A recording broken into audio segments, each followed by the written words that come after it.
બનાસકાંઠાના પાલનપુરમાંથી national highway ઓથોરિટીની ઘોર બેદરકારી સામે આવી છે। હાઈવે પર મસ્ત મોટા ખાડા પડી ગયા હોવા છતાં પણ ઓથોરિટી તે ખાડાઓ પૂરવા માટે કોઈ જ પગલાં નથી ભરી રહી।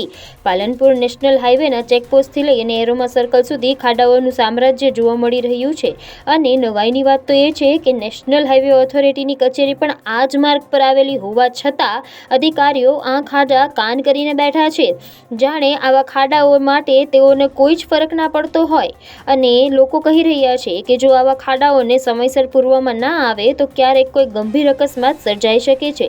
આથી અંતે કોઈ મોટો અકસ્માત ના સર્જાય તે પહેલા ટ્રાફિક રેગ્યુલેટરી બ્રાન્ચના જવાનો આગળ આવ્યા અને પોતાના હાથે જ ખાડાઓમાં માટી નાખી અને ખાડાઓને પૂરવાનો પ્રયાસ તેઓએ કર્યો। ત્યારે ખરેખર તેઓનો આ પ્રયાસ સરાહનીય છે અને હાઈવે ઓથોરિટીની કામગીરી ઉપર પણ ઘણા પ્રશ્નો ઊભા થઈ રહ્યા છે।